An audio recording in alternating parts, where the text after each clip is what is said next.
नमस्कार, आप देख रहे हैं जनभावना टाइम्स और मैं हूं आपके साथ पारिजात। ये है जलवायु की बात। देशवासियों को इस बार गर्मी ने मार्च के महीने में ही मई का एहसास करा दिया है। गर्मी ने 122 साल का रिकॉर्ड तोड़ते हुए मार्च 2022 यानी इस साल सदी का सबसे गर्म मार्च तब्दील कर दिया है।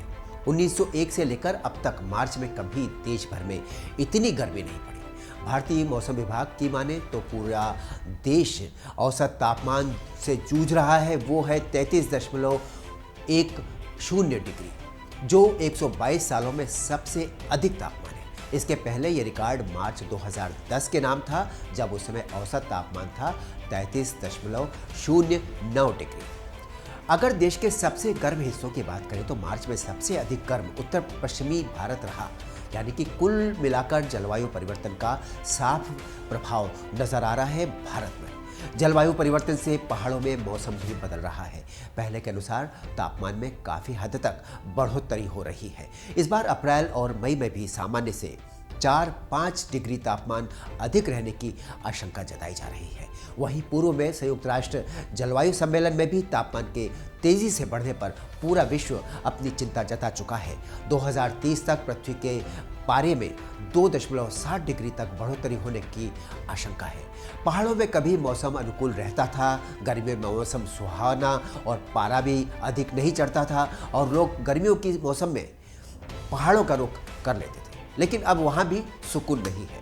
अब लगातार जलवायु परिवर्तन से मौसम पर भी इसका प्रभाव पड़ रहा है।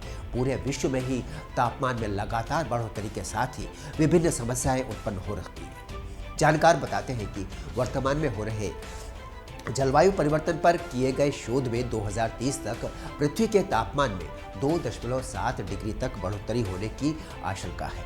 जलवायु सम्मेलन में इसे नियंत्रित कर 1.5 से 2 डिग्री पर रोकने के प्रयास करने पर चर्चा हुई थी। हिंद महासागर से 3 तरफ से घिरे भारत में जलवायु परिवर्तन तबाही मचा सकता है। संयुक्त राष्ट्र के जलवायु परिवर्तन पर inter governmental panel on climate change यानी IPCC की ताज़ा रिपोर्ट भारत के लिए चिंताजनक तथ्य सामने रखती है। इस रिपोर्ट की माने तो भारत एक ऐसा देश है जो जलवायु परिवर्तन से सबसे अधिक आर्थिक रूप से प्रभावित है। यही नहीं, सदी के अंत तक भारत में 4.5 से लेकर 5 करोड़ लोग खतरे में पड़ सकते हैं। अगर यही हाल रहा तो देश के तटीय शहरों जैसे मुंबई, चेन्नई, गोवा, विशाखापट्टनम, उड़ीसा में बढ़ते समुद्री जलस्तर से निचले इलाके जलमग्न हो सकते हैं।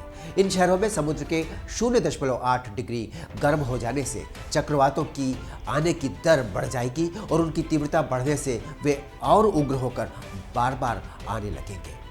इसका असर इन तटीय शहरों के नागरिकों के जीवन पर पड़ रहा है। इन शहरों के लोगों को गर्म हवाओं और भारी वर्षा का सामना करना पड़ रहा है। भारत के मैदानी शहरों जैसे दिल्ली, बिहार, पटना, लखनऊ, हैदराबाद में जलवायु परिवर्तन के चलते गर्मी में असहनीय तापमान, जानलेवा गर्मी और सर्दी के मौसम में भयानक सर्दी जैसे चरम मौसमी स्थितियां बन चुकी हैं। रिपोर्ट में बताया गया है कि वेट बल्ब यानी गर्मी और उमस को जोड़कर देखने वाले तापमान अगर 31 डिग्री सेल्सियस हो तो बेहद खतरनाक होता है। इतना ही नहीं, जलवायु परिवर्तन का असर हिमालय की गोद में बसे नगरों में ग्लेशियर की बर्फ पिघलने की रफ्तार में तेजी से, कभी पानी की कमी तो कभी बाढ़ जैसे पर्यावरणीय दुष्प्रभावों की वजह से स्थितियां वैसी हो चुकी है।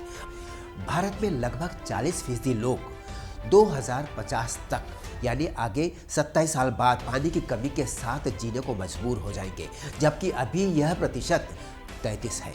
चौंकाने वाला तथ्य ये भी है कि बढ़ते ग्लोबल वार्मिंग के कारण भारत के ऊंचाई वाले हिमालयी क्षेत्र में डेंगू और मलेरिया तेजी से फैल रहा है। प्रकृति का विनाश करके मानव संसाधनों को बढ़ावा देने से भी मौसम में बदलाव आ रहे हैं। लेकिन दूसरी तरफ ये भी माना जा रहा है कि आधुनिक तकनीकों ने भी काफ़ी हद तक घटनाओं को रोका है।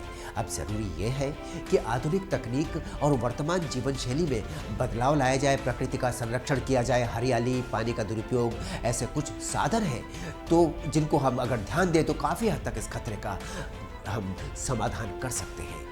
नहीं तो आने वाला समय बहुत बड़ा विनाश लेकर आ सकता है।